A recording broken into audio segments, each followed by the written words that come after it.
Hello, everyone. Welcome back to yet another political episode. We are back again today, and we're going to be talking about the primary in regards to Virginia, which took place yesterday. So we're going to go ahead and talk about that and what's going to result to a very complicated primary. Some networks haven't called this complicated race because it's just too close. But we in the Associated Press feel that we have the ability to project that Ghazala Hashmi will be the Democratic primary winner and the nominee for the lieutenant governor's race. For those who do not know, Abigail Spanberger and Winsome Shears got nominated without a primary. They were nominated by their own political parties in the by the at the state RNC and the state DNC. So that didn't happen, but we have two primaries to go over. Republicans ran unopposed in both lieutenant governor and attorney general races. So there's really Democrats we're talking about, and they're not good results. The reason why I say this, it's just too tight.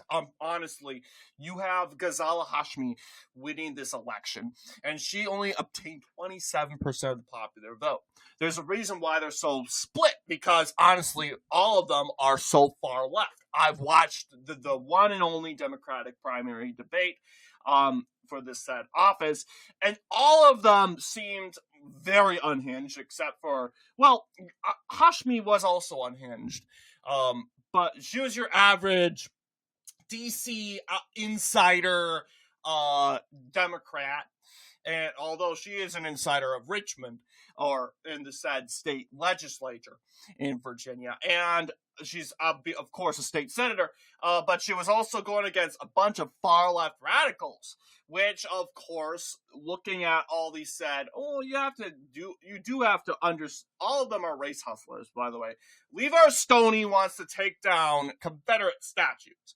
And I don't go around saying the Confederacy was good. I don't think there weren't. I'm definitely on the side of the Union, being a Minnesotan. I'm not going to virtue signal. The Confederacy was so bad because of slavery. No, it wasn't just the Confederacy. It was also it wasn't just slavery that was the issue of the Civil War. It was secession and states' rights. And overall state nationalism in general. But honestly, he wants to go around and take down statues he disagrees with, even though Confederate statues, sure, were erected to honor the Confederate soldiers, but they're not being honored anymore. They're more being attention, and they're being erected today and remaining up today as a historic reminder, as history. And Levar Stoney feels like he has the privilege to take them down because he's the mayor of Richmond, and he thinks he can take down historical things that he disagrees with, that honestly, that feels like he is mad about. It's like arguing that you want to go and destroy all the Mayan and Aztec temples because every single person was killed there, like off the streets of Mexico City during the Aztec regime. I mean, that's where they had human sacrifices. We're all against that, but here we go and we look at these. We're not going there to honor these people, right? We're not honoring the regime of the Aztecs. No, we're not. We're just learning from history. Same deal with Auschwitz. We don't go there to praise the Nazis for killing a bunch of Jews. No, we go there to learn, to more. Honestly, and sometimes people learn best by looking at it and seeing it in person. And Levar Stoney feels like these people don't have a right to learn in person and learn and visiting these artifacts. They think they should be locked up in a museum, even though really it's no difference. And so he feels entitled to smash and tear down history and justify those who try to, of course, try to vandalize these statues, which of course aren't being honored. They are being, of course, they're erected for a reason. Yes, they were erected to be honored, but it turned into being erected and to be for history. And cons like Levar Stoney wants to destroy history. Why do you think he didn't win the Democratic primary? Why do you think he only got 26%? It's a platform like that is not going to work and it's going to work with your base, sure, because they hate the Confederates. Even though the Confederates were like 200 years ago. 200, like, let's be honest. Almost 200 years. It's like 160 years ago, doing the math.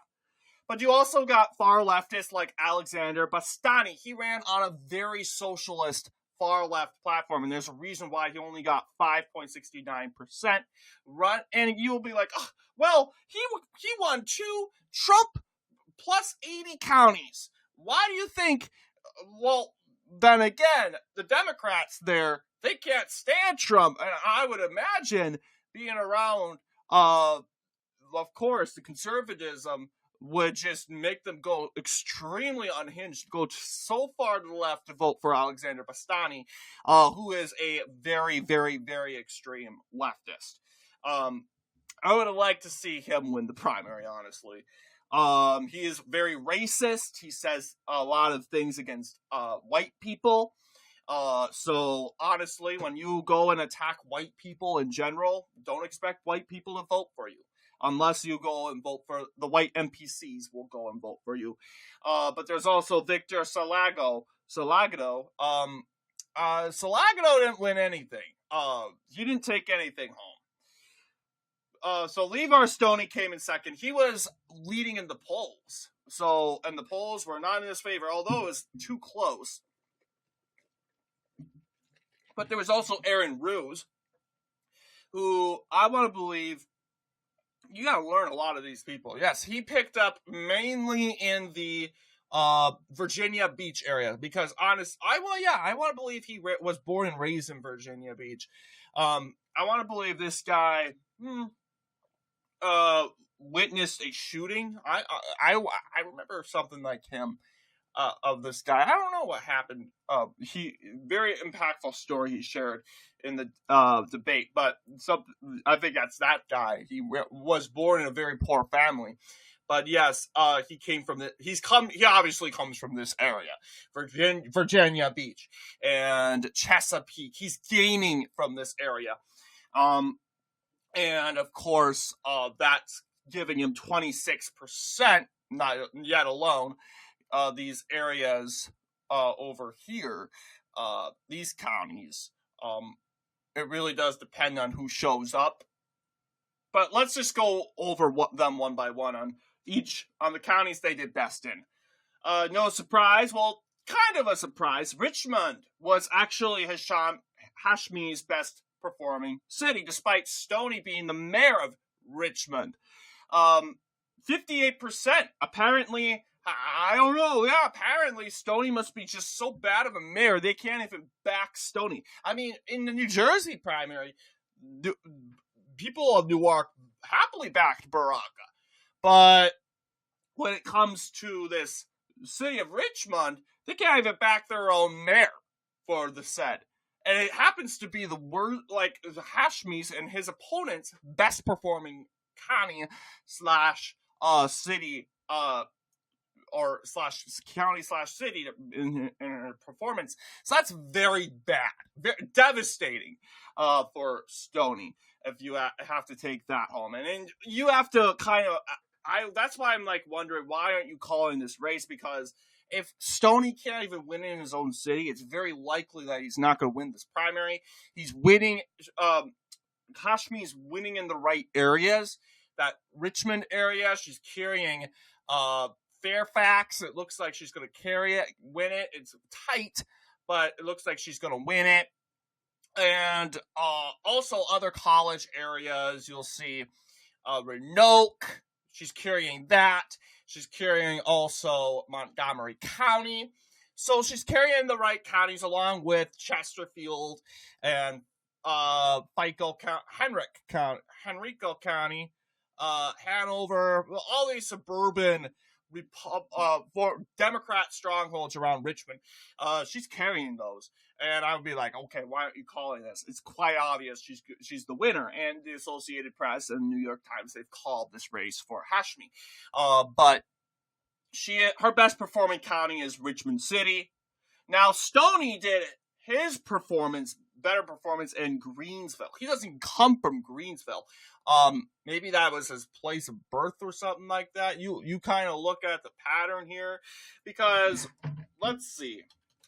Because I believe, I don't want to get it wrong.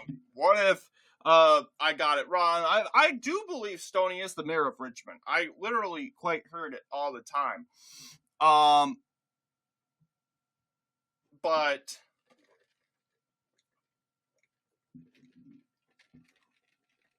former mayor of Richmond, Virginia Secretary of the Commonwealth. He previously ran for governor. Okay, now he's running for lieutenant governor. I don't know why you would. Oh yeah, I think he just stepped aside for Abigail Spanberger. But yes, that resulted to him running. He's the former Secretary of the Commonwealth, former mayor. He's retired, obviously. And he's trying to run. He's unemployed now. He has to find something else. But yeah, this isn't good for him. Honestly, you should have been carrying. And that probably is why Hashmi won. She's currently the representative of Richmond in the state legislature. Stoney's a former representative. And what I mean by former representative is, yeah, he's not representative in the state legislature, but Stoney is, of course, a representative, meaning that, okay, he's representing the city in some way, like he was the mayor, okay? But they kind of threw him away. They kind of have a hard time. I mean, I'm sure they remember him. But yeah, 2024, that's devastating. They just totally rejected him. And of course, you have people currently representing that area, like Ghazala Hashmi. I also want to point out, it does not help you at all to have Ro Khanna backing you. I'm just being straight honest. Apparently, Batani wasn't as left-wing as Ro Khanna wants. So, going to the next candidate, so 79% in Greensville County, right here, it's an African-American county, votes Democrat in like every single election, having a hard time winning that county for sure. It's rural. Inside that county, you have the enclaved county city of Emporia. That's also a Democrat stronghold. Of course, it's African-American there. But going forward, you have Stoney Ruse, who came in third. He won his own city county of Virginia Beach. No surprise. No doubt about it. He probably would be carrying that city if he was the nominee. So I have like, okay, this is going to be difficult if Ruse was the nominee in that race.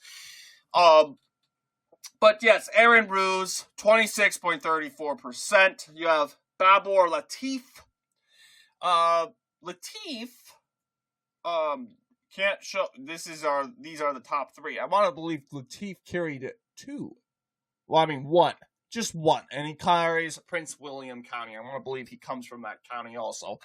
31% he is holding a steady lead, and it's pretty much his. It's unlikely that Levar Stoney is going to pick up anything from there. You also, Alexander Bastani, he is only carrying 2 counties. He is the last place candidate. No surprise when it comes to people carrying these counties. He is carrying Russell and Dickinson counties, Republican strongholds, 80% Republican. It's understandable why. I'm not sure if he actually comes from those counties. They're not voting for him like crazy, he actually is like a name recognition there. But there's a reason. I understand why. It's the same reason why Bernie Sanders did well in red states in his Democratic primary. Then again, red states tend to have more far-left lunatics. in the Democratic Party. Why? Oh, they claim they're suppressed by the red state or whatever. That's their logic. That's their reasoning. And that's what they're arguing. But I believe it's just because of low turnout or in those counties, and just less Democrats in general. We got to remember these counties are 80-70% Republican. Not many. It's not really populated, so it's like less than 100 votes in these said areas. So obviously, here's a better map. And Victor Salgado took nothing home for him, unfortunately. He took home a last place finish. Not a good night for him, although he did good in regards to getting close to Alexander Bastani. Not a good night for Democrats on this primary. I'm just telling you. I get this race is not really important, but I think Republicans kind of need to get back with the Republicans and kind of understand that, hey, look, Jack Reed, he's not the best candidate. Republicans definitely should have chose better, like Hung Kao. I would definitely back him for this lieutenant governor's race. But this Reed guy, it's pretty much inevitable that, who is this John Reed guy anyway? John Reed, he's a radio host, and son of a state delegate, Jack Reed. But yeah, I don't think he's winning at all. Even though polls indicate probably a close race, you're seeing John Reed enclose in a hypothetical poll against a generic Democrat. He's actually 2 points ahead. That's good. But obviously, this was not really, especially when you have Denver Rickelman. That would be sealing this race for Hashmi. Doesn't matter how far left she is, honestly. When you have this guy, because John Reed, we gotta understand, he's a controversial figure. He was caught with a scandal, sexual scandal. This doesn't make him look good. The governor of Virginia can't even get behind him. That's bad. But when you have a poll like this, regardless on the margin, you have a good sample size here. I think we have no choice but to back John Reed and help him win the lieutenant governorship. And if Winsome Shears, and I'm saying if, she runs a good and competent campaign, works with the independents and the suburban Republicans and the MAGA Republicans, get them out and voting, we could get John Reed a victory. It could be a much closer race than what a lot of people may think on paper. But obviously, we're going to go ahead and this is the lieutenant governor's race. That's the Democratic primary. They do not have the, we can already tell you, though, that Reed is the nominee. No real results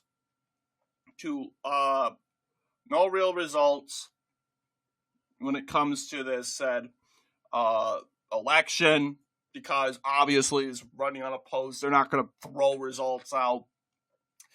But looking at the lieutenant governor, and a lot of people have hopes in the lieutenant governor's race, it was also a close race. You have Jay Jones becoming the nominee and facing off against Shannon Taylor.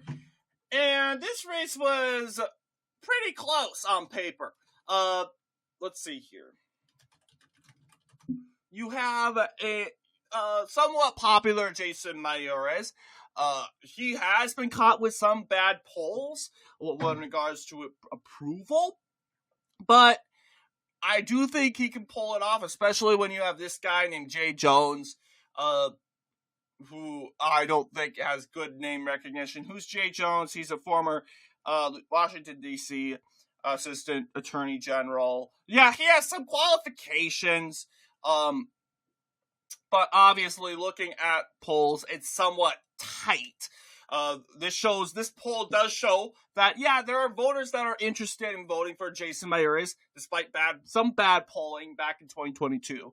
And I think it's very possible he could pull it off, but he's not going to pull it off when Winsome Shears isn't running an energetic campaign. That's why Winsome Shears has to get the MAGA base fired up. I'm telling you.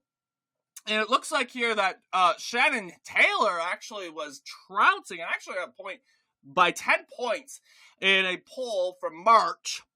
Obviously, that changed in a very tight race. Jay Jones has the most endorsements after all. Shannon Taylor is in Henrico County Commonwealth Attorney.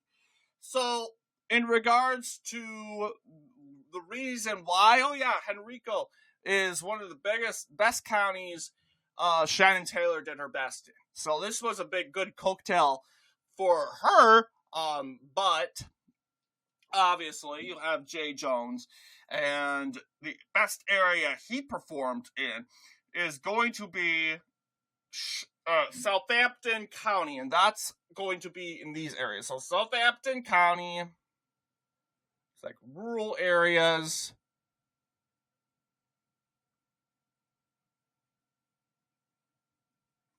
Right, Surrey. Okay, right here. Yes. It's a Republican county. 70% votes Republican in elections. He might be from that rural area. He does quite well in that area. So you might think, oh, he's probably doing better there. So you have also the Iowa right. Chesapeake is also pretty Republican. Also pretty solid for Jay Jones in the said race. So you would think, he comes from this area. Surprisingly, he didn't do as well, kind of well, in Virginia Beach. But of course, Taylor does come from Henrico. You'd think she'd do good in Chesterfield, being from Henrico County. But that was not the case. You have Richmond. Jones won that county. You would think, for sure, Shannon Taylor would win Richmond, but actually Jones carried it.